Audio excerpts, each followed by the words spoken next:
Hey everybody, welcome to High Impact Virtual Instruction for Affton School District. My name is Dr. Amy Peach and I led this live workshop during the first week of training back in August, and they asked for a self-paced module so that you guys, those of you who did not attend, or even if you did, you'd be able to go back and review some of the concepts that we talked about.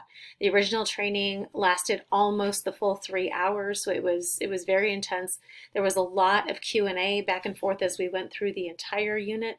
So if you do have questions, I will show you how you can still message me through here, but certainly I'll provide my contact information below. So if there is ever a question about any of this, or you need some help actually launching these things in your own classroom, then just don't hesitate at all to holler out.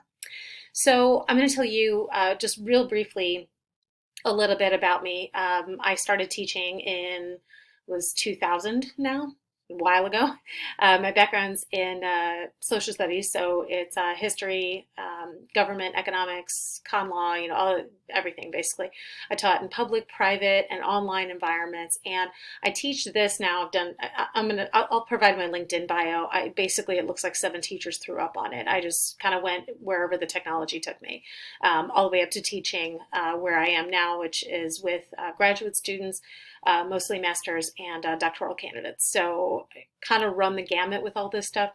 The reason why Affton asked that I do this, though, is that I started teaching online at the high school level in 2002 in Georgia. And this was like way back in the day. We knew nothing. We knew nothing about how this works, about what the potential was. It was fumbling around in the dark, and I've been doing it every year since, and it has changed a lot. The platforms have changed a lot. And so some of what I'll be doing in here is really just kind of sharing my own experience and background with you, because it's really those, personal experiences that really do make a big difference in how you decide to teach. And I'm sure you've already found that. Teaching in fall, as you've made mistakes and you've had successes, you've already started to feel your way around this a little bit. So this workshop, we're going to actually go through things kind of on what are the common problems that you might encounter as an online teacher. And so that's how this is sort of structured.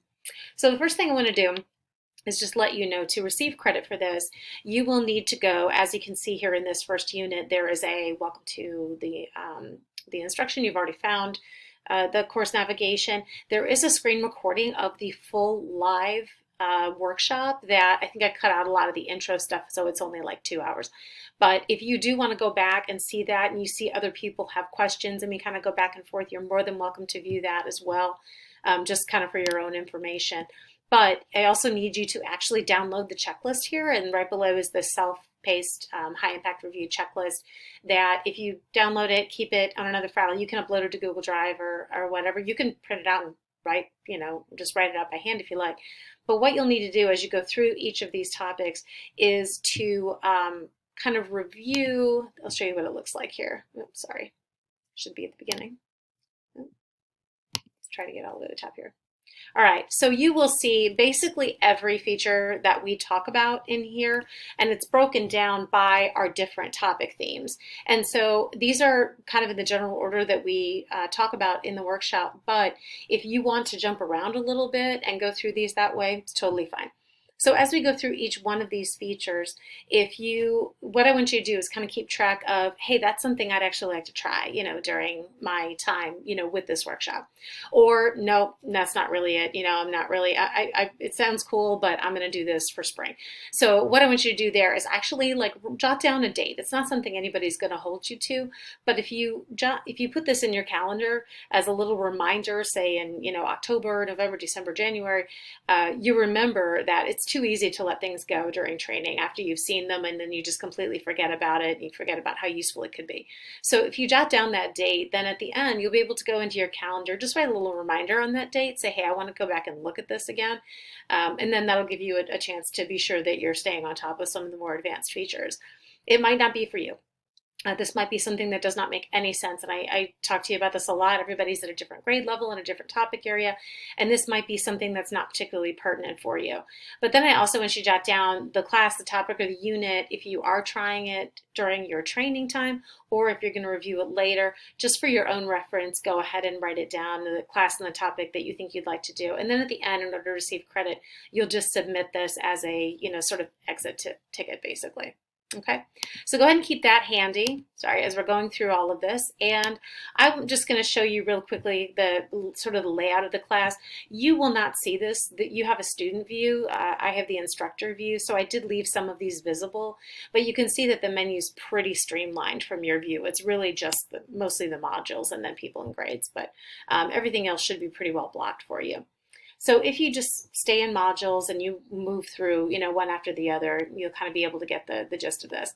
So each of the topics, like this one talks about organization, this one's making time for high impact, but below that I have just what is a very common problem, that online teachers for years they've encountered, and and it's very practical. It's not nice or pretty. It's everyone's bugging me because they don't know where to go. That's a very, very common problem.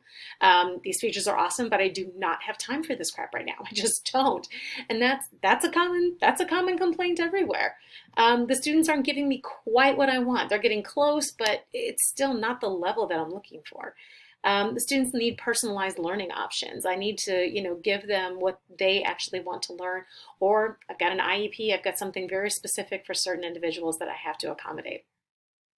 I need more authentic ways of assessing student learning. That's a huge thing in online learning, particularly if you're actually really concerned about cheating. That's usually the first thing that people who are new to it are worried about it. I go into a lot of detail about, number one, I don't think you don't have to, like, you do have to worry about it. Students online cheat, all the time. Your face-to-face students are cheating also, however, just to kind of clue you in. So we're going to talk a little bit about some of the ways that students do that and how you can have a little more authentic assessment so that you can avoid some of those problems. You need more options for sharing personalized feedback with your students. That's where these systems can really, really help you. And then we'll cover, kind of some basic key takeaways. And then here is where you will submit that final checklist. Okay, so below that though, you will see the demo unit that I use. You do see this as access to a student. You'll be able to see the student view. You'll get a better sense of kind of some of the things that I'm talking about in the videos.